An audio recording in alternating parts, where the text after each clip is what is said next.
पटाखों को त्योहारों या विभिन्न समारोहों में इस्तेमाल किया जाता है। दिवाली के त्योहार में पटाखों की अहम भूमिका है।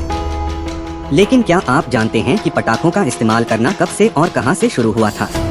किसने की थी इसकी शुरुआत? इन सभी सवालों के जवाब जानते हैं आज के इस वीडियो के माध्यम से। पटाखों के आविष्कार को लेकर इतिहासकारों की मान्यताएं अलग अलग है और उनके आविष्कार की तारीख भी आज तक एक रहस्य ही बनी हुई है। लेकिन इतिहास के कुछ पन्नों से पटाखों के इतिहास के बारे में ज्ञात किया गया है। 206 ईसा पूर्व से 220 ईस्वी तक चीन में हान डायनेस्टी का शासन था। माना जाता है कि इन्हीं के शासन के दौरान चीन में पटाखों की शुरुआत हुई। लेकिन आपको जानकर हैरानी होगी कि चीन में उस समय पटाखों का इस्तेमाल किसी त्योहार को मनाने के लिए नहीं बल्कि बुरी आत्माओं को डराने और भगाने के लिए किया जाता था। हाँ, राजवंश के दौरान लोग बड़े बड़े बांसों को आग में फेंक दिया करते थे।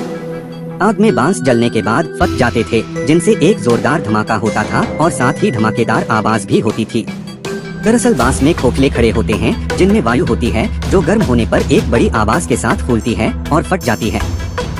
यह चीन के लोगों के लिए एक रोमांचक अनुभव था। उस समय लोगों को लगा कि बांस के विस्फोट से जो आवाज होती है वह बुरी आत्माओं को डराने के लिए काफी है। बुरी आत्माओं से छुटकारा पाना एक खुशी का संकेत था, इसीलिए बांस का फटना खुशी और उत्सव से जोड़ा जाने लगा। तब से चीन के लोगों ने हर साल भूत और आत्माओं को रोकने के लिए बांस फटने की इस अवधारणा को पारंपरिक बना दिया। अब वह लोग इसे हर साल एक उत्सव के तौर पर मनाने लगे। बाद में बांस का फटना नव वर्ष, शादियों, पार्टियों इत्यादि जैसे जश्न मनाने वाली घटनाओं का एक हिस्सा बन गया। जब तक गन पाउडर की खोज नहीं हुई यही चलता रहा। बाद में गन पाउडर को विस्फोट करने के लिए खोखले बांस के ट्यूबों में भरा जाने लगा, जिससे जोरदार आवाज उत्पन्न होती थी। एक चीनी किंवदंती के अनुसार पटाखों का आविष्कार एक दुर्घटना के कारण चीन में हुआ था। मसालेदार खाना बनाने के समय चीनी रसोइये ने गलती से साल्टपीटर यानी कि पोटेशियम नाइट्रेट को आग पर डाल दिया था। इससे जो लपटें उठ रही थी वह रंगीन हो गई, जिससे लोगों में उत्सुकता बढ़ गई। फिर रसोइये के प्रधान ने पोटेशियम नाइट्रेट के साथ साथ कोयले में सल्फर का मिश्रण भी आग में डाल दिया, जिससे काफी तेज आवाज के साथ रंगीन लपटें उठी। बस यही से पटाखों की या आतिशबाजी की शुरुआत मानी जाती है।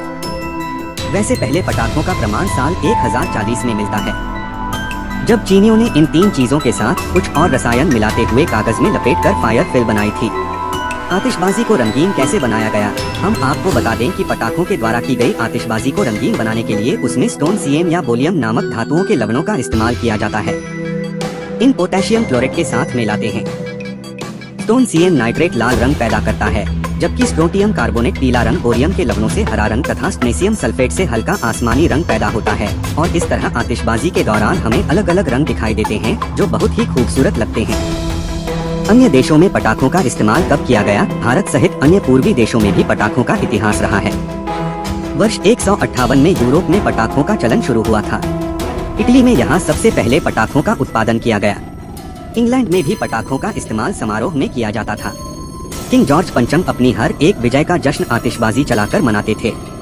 इस प्रकार से 14वीं शताब्दी की शुरुआत से ही लगभग सभी देशों ने बम बनाना शुरू कर दिया था। 16वीं शताब्दी से अमेरिका में इसकी शुरुआत मिलिट्री ने की थी। इस दौरान पटाखे बनाने की कई कंपनियां खुली और सैकड़ों लोगों को रोजगार भी मिला। हाथ से फेंके जाने वाले बम बाद में पश्चिमी देशों ने बनाए बंदूकें और तू भी इसी कारण बने थे। मुगल शुरुआती काल में जानवरों को डराने, खासकर बाघ और हाथियों को डराने और उनको काबू करने के लिए पटाखों का इस्तेमाल करते थे। बाद में ये शादी या जश्न में भी जलाए जाने लगे। कौटिल्य अर्थशास्त्र में भी एक ऐसे मिश्रण का जिक्र है जो तेजी से जल सकता था, तेज लपटें पैदा करता था और अगर इसे एक नलिका में घुस दिया जाए तो यह पटाखा बन जाता था।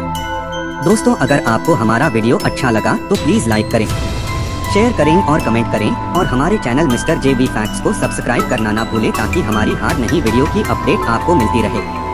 धन्यवाद।